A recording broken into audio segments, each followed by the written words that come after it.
US president की कुर्सी के ऊपर बैठने के बाद डोनाल्ड ट्रंप जो फैसले कर रहे हैं उनको देखकर लगता है कि अमेरिका के लोग ऐसे व्यक्ति को अपने देश का प्रेसिडेंट कैसे चुन सकते हैं। आमतौर पर माना जाता है कि अमेरिका में दुनिया के सबसे तेज दिमाग के लोग रहते हैं, लेकिन हर दिन यूएस प्रेसिडेंट डोनाल्ड ट्रंप कोई ऐसा डिसीजन ले लेते हैं जिससे ऐसा लगता है कि यूएस फॉरेन पॉलिसी मेकर्स आज उनके रूल में उनका क्या हाल हो रहा होगा, जिन्होंने पिछले 50 से 60 सालों से दुनिया के बाकी देशों के साथ रिलेशंस बिल्ड किए थे, उनके ऊपर डोनाल्ड ट्रंप रोज पानी फेर देते हैं। आज यूएस प्रेसिडेंट डोनाल्ड ट्रंप ने क्या फैसला किया, भारत ने टर्की के कौन से दुश्मन के साथ नई पार्टनरशिप अनाउंस की है और भारत को वीटो पावर दिलाने के लिए एक नया वोट कौन सा मिला है। इसके अलावा भी काफी सारी इंपॉर्टेंट न्यूज आ रही हैं जो आपको मेन स्ट्रीम न्यूज चैनल्स के ऊपर देखने को नहीं मिलेंगी, इसलिए वीडियो को एंड तक देखिएगा। सबसे पहले बात करते हैं भारत और वेनेजुएला के बारे में। रेफरेंस के लिए आपकी स्क्रीन के ऊपर आर्टिकल का स्क्रीनशॉट है। वेनेजुएला के प्रेसिडेंट निकोलस मादुरो के कैप्चर के बाद वहां की सत्ता डेल्सी रोड्रिगुएज संभाल रही हैं। ये पहले वहां पर वाइस प्रेसिडेंट हुआ करती थी, लेकिन अब आज की डेट में एक्टिंग प्रेसिडेंट है। सोचने वाली बात है कि जिस वेनेजुएला का भारत की सरकार नाम तक नहीं लेती थी, अब अचानक से मोदी सरकार वेनेजुएला के लीडर को भारत में आने का इनविटेशन दे रही है। न्यूज आ रही है कि वेनेजुएला की एक्टिंग प्रेसिडेंट डेल्सी रोड्रिगुएज अगले हफ्ते अचानक से भारत की यात्रा पर आ रही हैं और पॉसिबिलिटी है कि भारत और वेनेजुएला के बीच एक बड़ी ऑयल डील या फिर एनर्जी एग्रीमेंट साइन हो सकता है। न्यूज आ रही है कि वेनेजुएला का सबसे ज्यादा क्रूड ऑयल परचेज करने के मामले में भारत ने चाइना को रिप्लेस करके फर्स्ट पोजीशन हासिल कर ली है, यानी भारत सबसे बड़ा कस्टमर बन गया है। प्रेसिडेंट निकोलस मादुरो के समय अमेरिका ने वेनेजुएला के क्रूड ऑयल के ऊपर सैंक्शंस लगाकर रखे थे। उस समय चाइना अमेरिका के सैंक्शंस को नजरअंदाज करते हुए फिर भी वेनेजुएला से क्रूड ऑयल परचेज करता था। चाइना उस समय वेनेजुएला के क्रूड ऑयल का सबसे बड़ा खरीदार था, लेकिन निकोलस मादुरो को किडनैप करने के बाद चाइना को अब वेनेजुएला से डिस्काउंट नहीं मिल पा रहा है और चाइना पहले खुद की करेंसी में पेमेंट करके वेनेजुएला से क्रूड ऑयल परचेज करता था, लेकिन अब अमेरिका ने वेनेजुएला से यूएस डॉलर में ट्रांजैक्शन करने के लिए कहा है। इसलिए अमेरिका के वेनेजुएला के क्रूड ऑयल के ऊपर प्रतिबंध हटाने के बाद अब चाइना ने भी वेनेजुएला से क्रूड ऑयल परचेज करना बंद कर दिया है। एक तरफ चाइना ने वेनेजुएला का ऑयल खरीदना बंद कर दिया, लेकिन दूसरी तरफ भारत की ऑयल कंपनीज ने वेनेजुएला से क्रूड ऑयल परचेजेस करना बहुत ही ज्यादा स्टार्ट कर दिया है। न्यूज आ रही है कि भारत आज की डेट में वेनेजुएला से बहुत ही ह्यूज क्वांटिटी में क्रूड ऑयल परचेज कर रहा है। सबसे ज्यादा कंसाइनमेंट भारत के पास आ रही हैं, जिसकी वजह से अब वेनेजुएला की गवर्नमेंट के लिए भारत की अहमियत पहले से काफी ज्यादा बढ़ गई है और वेनेजुएला की एक्टिंग प्रेसिडेंट डेल्सी रोड्रिगुएज की भारत यात्रा भी वही इशारा कर रही है। इसके साथ ही आज साइप्रस के प्रेसिडेंट निकोस क्रिस्टोडुलाइड्स ने भारत के प्रधानमंत्री मोदी जी के साथ बायलैटरल मीटिंग की है और कई सारे बायलैटरल एग्रीमेंट्स के ऊपर साइन किया। सबसे इंपॉर्टेंट बात यह है कि बायलैटरल मीटिंग करने के बाद साइप्रस के प्रेसिडेंट निकोस क्रिस्टोडुलाइड्स जब प्रधानमंत्री मोदी के साथ ज्वाइंट प्रेस कॉन्फ्रेंस कर रहे थे, वहां पर साइप्रस के प्रेसिडेंट ने अनाउंस किया कि साइप्रस का जो नॉर्दर्न पार्ट है जिसके ऊपर टर्की ने कब्जा किया हुआ है, यानी कि Turkish Republic of Northern Cyprus, इसके साथ साइप्रस की मेनलैंड का यूनिफिकेशन करने, यानी मेन साइप्रस और टर्की से नॉर्दर्न साइप्रस वापस लेकर इनको एक करने में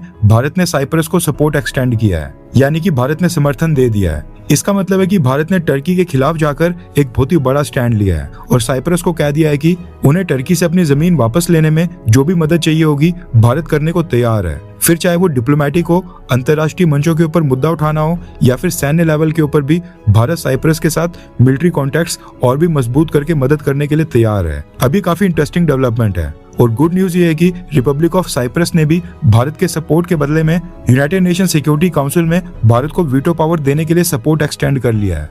जब भी यूनाइटेड नेशन सिक्योरिटी काउंसिल में परमानेंट सीट की एक्सपेंशन होगी और वीटो पावर के ऊपर वोटिंग या डिबेट होगी, उसमें साइप्रस आज के बाद भारत के पक्ष में वोट करेगा और भारत का साथ देगा। नेक्स्ट अपडेट आ रही है पंजाब से और ये एक ऐसा केस है जिसने भारत की इंटेलिजेंस एजेंसीज के कान खड़े कर दिए हैं। रेफरेंस के लिए आपकी स्क्रीन के ऊपर आर्टिकल का स्क्रीनशॉट है। न्यूज निकल कर आ रही है कि पंजाब पुलिस और एनआईए ने पठानकोट में एक बड़े जासूसी नेटवर्क को एक्सपोज किया है। बलजीत सिंह नाम के व्यक्ति को अरेस्ट किया गया है, जिसने पठानकोट एरिया के सुजानपुर में नेशनल हाईवे 44 के ऊपर एक ब्रिज के पास शॉप के बाहर सीसीटीवी कैमरा इंस्टॉल किया था, जिसकी फुटेज पाकिस्तान और देश से बाहर ट्रांसमिट करके लाइव भेजी जाती थी। इस फुटेज से इंडियन आर्मी, पैरामिलिट्री फोर्सेस और पुलिस की मूवमेंट ट्रैक की जाती थी।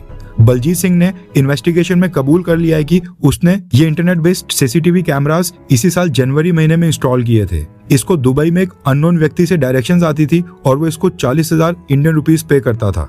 हैरानी वाली बात यह है कि पठानकोट में इंडियन एयरफोर्स का हाईली स्ट्रेटेजिक एयरबेस भी है, जिसके ऊपर पहले भी साल 2016 में टेररिस्ट अटैक हो चुका है।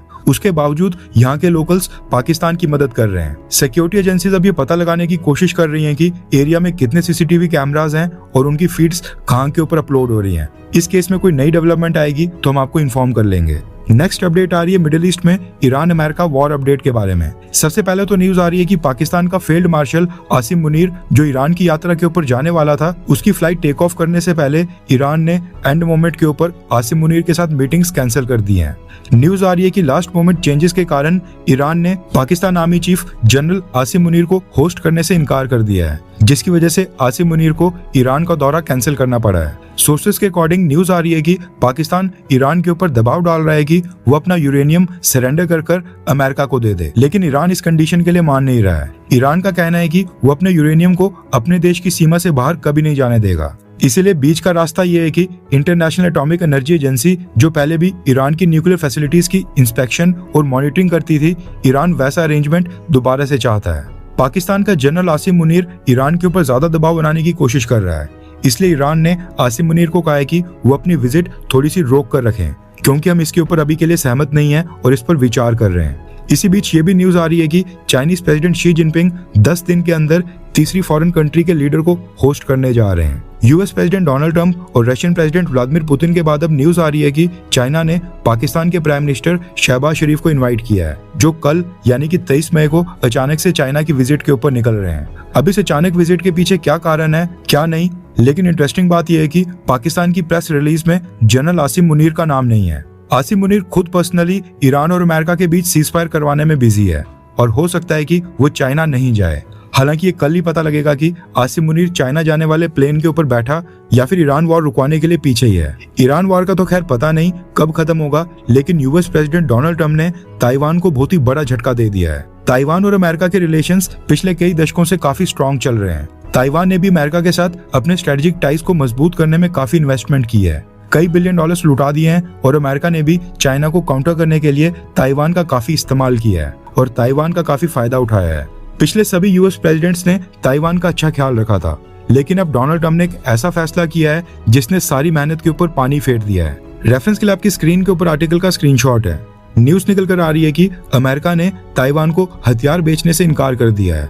अमेरिका के एक्टिंग नेवी सेक्रेटरी हंग काओ ने जानकारी दी है कि अमेरिका ने ताइवान को $14 बिलियन की मिलिट्री सेल्स होल्ड के ऊपर डालने का फैसला किया है। ताइवान अमेरिका से $14 बिलियन के हथियार, वेपन सिस्टम्स और सर्विस अपग्रेड परचेज करने वाला था, ताकि अगर कोई युद्ध वाला सिनेरियो बनता है तो वो चाइना से सख्ती से लड़ पाए। लेकिन अब अचानक से डोनाल्ड ट्रंप एडमिनिस्ट्रेशन ने ये ट्रांसफर एंड मोमेंट के ऊपर रोक दिया है।